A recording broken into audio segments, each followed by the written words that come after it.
मिटरमा हेरेँ अब, अनि मिटरमा हेर्दा उहाँको उसमा मैले लागेको चाहिँ उहाँको 30 लिटरको कुपन रहेछ भन्ने बुझेँ। अनि 30 लिटरमा उहाँले पहिला बोतलमा भर्यो, त्यसपछि बोतलसहित उहाँले 20 लिटरमा त्यो गाडीमा भर्यो, अनि 10 लिटरको उहाँले यता गएर अर्को कुपनको नगद गर्ने कुरामा कट्टियो, अनि उहाँ साट्ने गयो। त्यहाँ मैले त्यो एउटा सामान्य एउटा ड्राइभरले, सरकारी गाडीको ड्राइभरले त यो तरिका गर्छ क्या। यस्तो तरिका छ भने चुहावट कहाँ छैन भने कि नागरिक जिम्मेवार हुनु परेन भने कि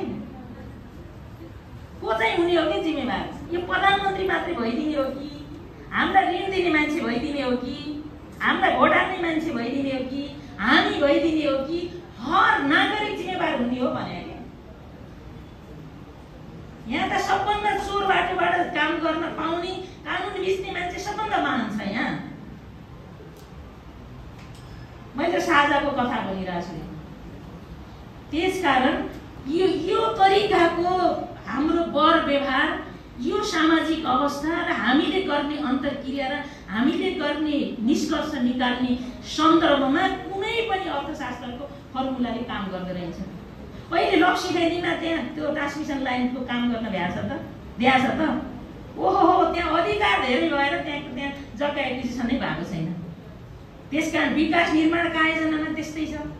आयोजनाको पाइलटिङ ठिक छ कि छैन अलग कुरा हो। हर क्षेत्रमा हामी यति बदमास छौँ नेपालीहरू, हर क्षेत्रमा यहाँदेखि संसारभरिसम्म प्रदेशसम्म ठाउन सक्ने हाम्रो तागत र यो दिमाग छ।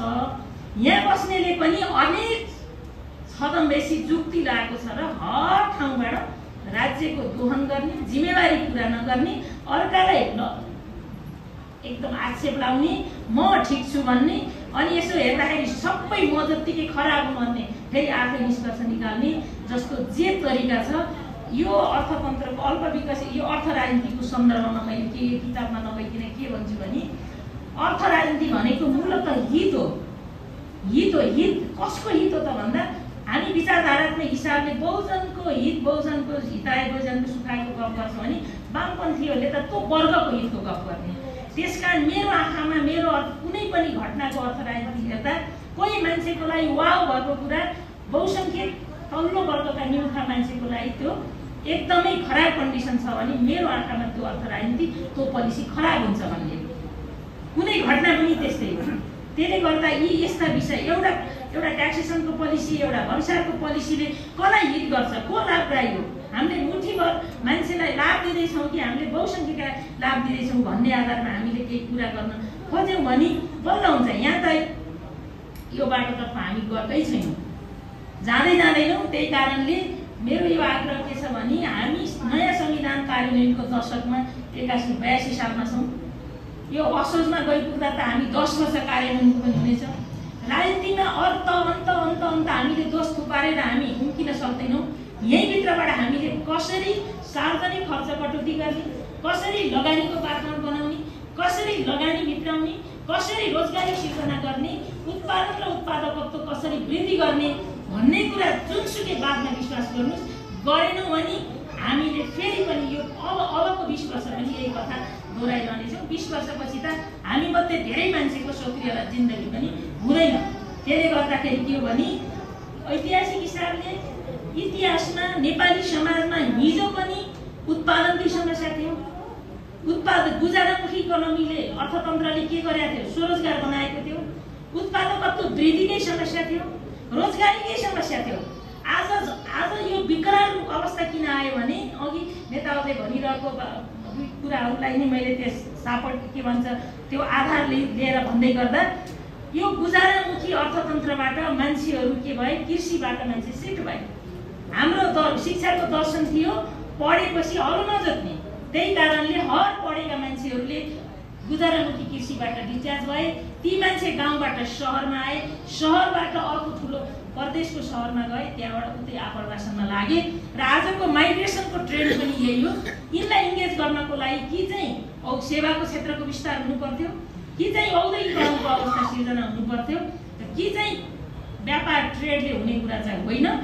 सेवा उद्योग र उत्पादनको उद्योगलाई वृद्धि नगरेसम्म रोजगारी सिर्जना हुँदैन। र मान्छे इन्गेज गर्ने काम चाहिँ यही हो। र आज पनि उत्पादन वितरणमा हाम्रो समस्या छैन। संविधानमै हामी लगभग समाजवादको गफ गरिरहेछौँ, समावेशिका यसका थुप्रै कुरा गरिरहेछौँ। अभ्यासमा हुने कुराहरूलाई करेक्सन गर्न सकिन्छ, तर आज पनि उत्पादनमा, उत्पादकत्व वृद्धिमा र रोजगारी सिर्जनामा हाम्रो ऐतिहासिक हिसाबले भएको समस्या आज पनि समस्या छ। यो वृद्धि गर्नको लागि आजको अर्थतन्त्रमा हामीले ठुलो लगानीको वातावरण सिर्जना गर्नुपर्छ। ठुलो लगानीको वातावरण सिर्जना गर्नलाई हाम्रो राष्ट्रवादका प्रेत आत्माहरू चाहिँ भड्किनु हुँदैन। हामीलाई भयङ्कर राष्ट्रवादी भएर ओहो त्यसको लगानी आऊ हेर्नु है। अहिले भर्खरै यो सरकारले गरेको हम्सी सिमेन्ट र शिवम सिमेन्ट नेपाली बजारमा आएपछि 900 रुपियाँ पुगेको सिमेन्टको बोराको मूल्यलाई नियन्त्रण गरेर 450 रुपियाँमा झारेको थियो। अहिले आज एकमुष्ट कार्टेलिङ गरेर यसको मूल्य वृद्धि गरिँदैछ। त्यसका अर्थ राजनीतिले हेर्ने कि यस्ता पोलिसी डिसिजनहरूले कसलाई प्रभावित गरे भनेर हेर्ने हो। अब धेरै लामो र मिडियाको साथीहरूले हेर्ने पनि यो। त्यसकारण आज त्यही हम्सी सिमेन्ट जो एफडिआई हो त्यसले फुल फेजमा आज प्लान्ट स्थापना गरेको फुल फेजमा नै काम गर्यो भने पनि त्यसले चाहिँ नेपालको डिमान्डलाई लगभग उसले एक्लै पुरा गर्ने अवस्थामा छ। तर अरू साना तिना सिमेन्ट फ्याक्ट्री यिनका कुरालाई सुनेर अहिले आएर कार्टेलिङ छड सिमेन्ट एकैचोटि ल बजार माग र आपूर्ति अर्थशास्त्रको सिद्धान्तै फेल खान्छ नेपाली समाजमा साथी हो। मूल्य निर्धारण कसरी हुन्छ भनेर हामीले पढ्न अर्थशास्त्रमा त माग र आपूर्तिको लेजेको त्यो सन्तुलनले चाहिँ माग र के भन्छ यो डिमान्ड र सप्लाईको सिद्धान्तको आधारमा मूल्य निर्धारण हुन्छ भन्थ्यौँ। आज त सप्लाई बन्द गरेर डिमान्ड क्रिएट गरेर पनि बढाएको छ। नेपाली समाजमा अर्थशास्त्रको सिद्धान्त फेल खान्छ अनि यहाँ अरू कुरा गरेर भयो भने के अर्थशास्त्रका फर्मुलाले काम गर्दैन। अनि विकास गर्ने भनेको छ। विकास भनेको अनि अर्को वैदेशिक ऋण बढ्यो भनेको छ। मान्छेको घर भैँसीको भगारादेखि मान्छेको टोयलेटको साइफन बनाउनेसम्म सरकारले योगदान दिइरहेछ। जङ्गलमा हुने गेटदेखि भ्युटारसम्म यति धेरै यस्तो प्रकारको अनुत्पादक क्षेत्रमा भएको खर्चलाई लगाम लाउन घर चले जस्तै भने हामीले घरको एउटा चम्चा भाँचिन्छ भनेर जाडो महिनामा घिउ पनि बिस्तारै निकाल्छौँ नि साथी हो।